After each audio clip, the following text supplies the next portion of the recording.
Greetings to everybody. I am Dr. Meghna Vik, and today we shall study the meaning of the term nationalism, bonds that create a nation state, types of nationalist movements, nationalism in Germany and Italy, the meaning of allegory with special reference to Germania and Marianne, the strange case of Britain, and nationalism and imperialism with a case study of the Balkans. All these subtopics are a part of The Rise of Nationalism in Europe, Chapter 1 of Class 10th History book. Nationalism is the belief that one's greatest loyalty should not be to a king or an empire, but to a nation of people who share a common culture and history. When the nation also had its own independent government, it became a nation state. Bonds that create a nation state. Nationality. A belief in a common ethnic ancestry, real or imagined. Language. Different dialects of one language. One dialect chosen as a national language. Culture. A shared way of life. Example, food, dress, behavior, and ideals. History. A common past, common experiences, real or imagined. Religion. A religion shared by all or most of the people. Territory. A certain territory that belongs to the ethnic groups. Its land. Types of nationalist movements. Number 1. Unification. Mergers of politically divided but culturally similar lands. Example, 19th century Germany and 19th century Italy. Number 2. Separation.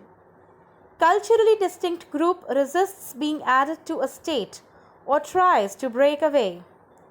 Example, Greeks in the Ottoman Empire and the French-speaking Canadians. Number 3. State building. Culturally distinct groups form into new state by accepting a single culture. Example, the United States, Turkey, etc. Nationalism, a force for unity, case study, Germany. Following the Congress of Vienna, 39 German states formed the German Confederation. Austro-Hungarian Empire and Prussia dominated the Confederation. Please look at this map carefully.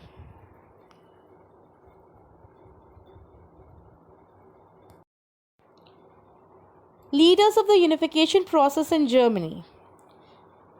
The first was King Wilhelm I, King of Prussia. He succeeded Frederick William to the throne in 1861. He supported the Junkers and in turn helped them out. Junkers was wealthy landowning class, strongly conservative and opposed to liberal ideas.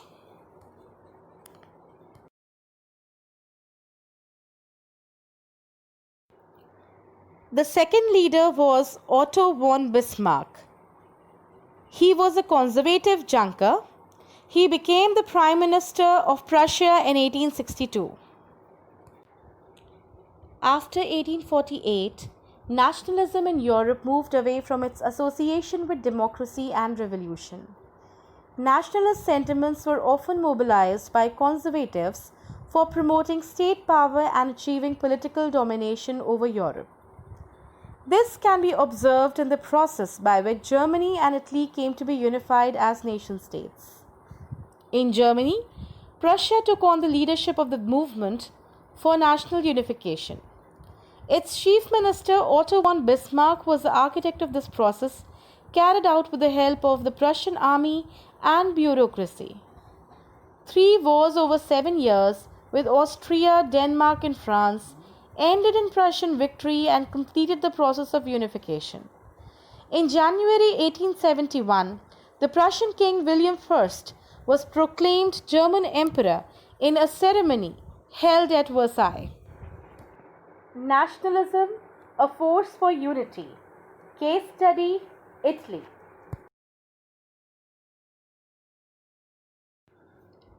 Like Germany, Italy too had a long history of political fragmentation. Italians were scattered over dynastic states as well as the multinational Habsburg Empire. During the middle of the 19th century, Italy was divided into 7 states, of which only one, Sardinia Piedmont, was ruled by an Italian princely house. The north was under Austrian Habsburgs, the center was ruled by the Pope, and the southern regions were under the domination of the Bourbon kings of Spain. Even the Italian language had not acquired one common form and still had many regional and local variations. Leaders of Italian unification: Mazzini, Garibaldi, and Cavour. During the 1830s, Mazzini had sought to put together a coherent program for a unitary Italian republic. He had also formed a secret society called Young Italy for the dissemination of his goals. Garibaldi was perhaps the most celebrated of Italian freedom fighters. In 1854, he supported Victor Emmanuel II in his efforts to unify the Italian states. In 1860, Garibaldi led the famous expedition of the Thousand to South Italy. Cavour was the chief minister who led the movement to unify the regions of Italy. He was neither a revolutionary nor a democrat. Like many other wealthy and educated members of the Italian elite, he spoke French much better than he did Italian. Italy too had a long history of political fragmentation. During the 1830s, Mazzini had sought to put together a coherent program for a unitary Italian republic. But the failure of the revolutionary uprisings both in 1831 and 1848 meant that the mantle now fell upon Sardinia Piedmont under its ruler Victor Emmanuel II to unify the Italian states through war. In the eyes of the ruling elites of this region, a unified Italy offered them the possibility of economic development and political dominance. Chief Minister Cavour, who led the movement to unify the regions of Italy, was neither a revolutionary nor a democrat. Through a tactful diplomatic alliance with France engineered by Cavour, Sardinia Piedmont succeeded in defeating the Austrian forces in 1859. A large number of armed volunteers under the leadership of Garibaldi joined the fray. In 1860, they marched into South Italy and the Kingdom of the Two Sicilies and succeeded in winning the support of the local peasants in order to drive out the Spanish rulers.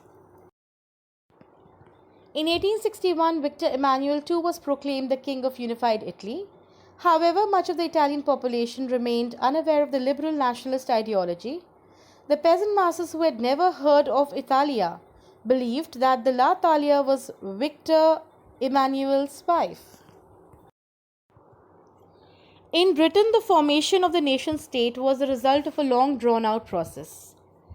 There was no British nation prior to the 18th century. The primary identities of the people who inhabited the British Isles were ethnic ones, such as English, Welsh, Scot or Irish. The Act of Union in 1707 between England and Scotland resulted in the formation of the United Kingdom of Great Britain. Here, England was able to impose its influence on Scotland. Ireland suffered a similar fate. It was a country deeply divided between Catholics and Protestants. After a failed revolt led by Wolfe Tone and his United Irishmen in 1798, Ireland was forcibly incorporated into the United Kingdom in 1801. Visualizing the nation. While it is easy enough to represent a ruler through a portrait or a statue, how does one go about giving a face to a nation? Artists in the 18th and 19th centuries found a way out by personifying a nation.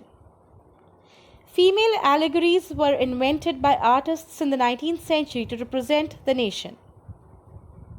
In France, she was christened Marianne, a popular Christian name, which underlined the idea of a people's nation. Her characteristics were drawn from those of liberty and the republic: the red cap, the tricolour, and the cockade.